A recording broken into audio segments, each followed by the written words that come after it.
चलो तो एक क्वेश्चन है हमारे पास p x equals to x to the power 4 minus 2x cube plus 3x square minus x plus b. ये पॉलिनोमियल क्वेश्चन है और तुम्हें x माइनस 1 और x प्लस 1 से डिवाइड करने पे रिमाइंडर रेस्पेक्टिवली 5 और 19 आ रहा है और तुम्हें बताना है find the value of a and b। Okay, तो अगर हम बात करते हैं इससे डिवाइड करने पर रिमाइंडर इसका 5 आ रहा है, it means according to remainder theorem qx is equals to 0 then x minus 1 is equals to 0, the value of x is equals to 1, then the remainder of this according to remainder theorem p1 is equals to x to the power 4, value x इसका value 4, 1 का value 4, 1 to the power 4 minus 2 1 to the power 3 plus 3 1 to the power 2 minus a plus b। बोलो किसी को दिक्कत इसमें? हमें ये निकालना था कि ये बताओ x माइनस 1 से डिवाइड करने पर जो रिमाइंडर आ रहा है कितना आ रहा है? 5 आ रहा है। तो हम क्या करेंगे, जो हमारा पॉलिनोमियल गिवन है उसमें हम x qx equals to 0, it means x minus 1 equals to 0 रखेंगे तो x का वैल्यू आएगा 1। अब x का वैल्यू 1 हम पॉलिनोमियल में रखेंगे तो इससे हमें वैल्यू मिलेगा और वो हमारा क्या होगा? रिमाइंडर होगा। और कितना दे रखा है रिमाइंडर? ये 5। तो चेक करते हैं यहाँ से p1 का दे रखा है वैल्यू 5, क्योंकि यही हमारा क्या होता है? रिमाइंडर होता है। तो रिमाइंडर का वैल्यू कितना दे रखा है? 5। ठीक है, बोलो।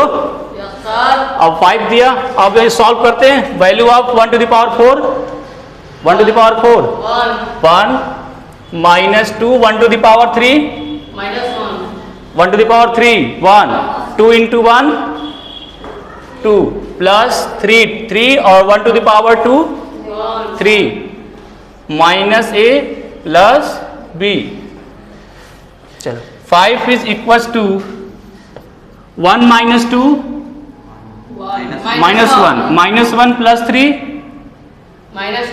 minus 1 plus 3 plus 2 2 minus a plus b, then minus a minus b is equals to 2 minus 5, a minus b is equals to minus 3। Equation number first. हमने जब qx से डिवाइड किया तो हमें एक इक्वेशन मिल गया a minus b equals to minus 3।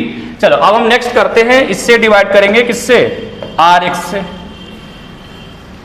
जब rx से डिवाइड करेंगे तो हमारा आ जाएगा x प्लस 1, इट मीन्स अगर rs से डिवाइड करते हो तो जो rx का वैल्यू होगा वो 0 होना चाहिए रिमाइंडर के लिए। तो हम बात करेंगे यहाँ पे rx का वैल्यू है x plus 1 is equals to 0, then value of x equals to minus 1।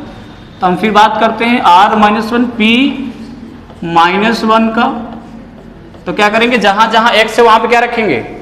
Minus 1। क्या रखेंगे? माइनस 1 रखो भाई। Minus 1 minus 1 to the power, बोलो, minus 2 into minus 1 to the power 3 plus 3 into minus 1 to the power 2 minus a minus 1 plus b।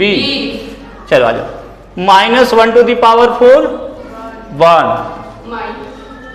Minus 2 into minus 1 to the power 3 minus 1 to the power 3 minus 1 और minus 2 plus 2 plus 3 minus 1 to the power 2 plus 1 into 3 minus a और into minus 1 plus a plus b, and what is the remainder of this? 19।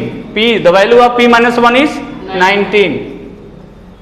Solve करो। 19 is equals to 2 plus 1 3 plus 3 6 plus a plus b। अगर हम 6 को इधर भेजते हैं 19 minus 6 कितना होगा? a plus b, then the value of a plus b is equals to difference of 19 minus 6। What is the value of 19 minus 6? 13। तो a plus b आ गया 13। Equation number second. अब फर्स्ट इक्वेशन रखते हैं यहाँ पे। फर्स्ट इक्वेशन है a minus b is equal to minus 3। ये हमारा फर्स्ट इक्वेशन है। इन दोनों को सॉल्व करते हैं, दोनों को ऐड कर देते हैं। ठीक है, जब ऐड करेंगे तो a plus a 2a plus b minus b, plus b minus b 0 0 cancel out हो गया। 13 माइनस 3 10, तो then value of a is to 10/2, then answer 5। The value of a is to 5 and you can find the value of b. A का value निकाल लिए और तुम्हें B का निकालना है, तो दोनों में से किसी एक इक्वेशन में क्या रख दो, ए का रख दो वैल्यू, रख देते हैं किसी में a प्लस बी कितना है 19 है, तो सेकेंड इक्वेशन में रखो a प्लस बी 13 है, तो क्या आ जाएगा a प्लस बी 13 है, तो a plus b is equal to 13 है, तो यहाँ पे हम a को रखेंगे 5, तो b आ जाएगा 13 माइनस 5, कितना आ जाएगा 13 माइनस 5 8, तो ये हो गया हमारे पास आंसर इसका 8, ये आ गया 8। तो ए और बी आ गया हमारे पास, ए आया 5 और बी आया 8, तो ये तुम्हारा सॉल्यूशन होगा।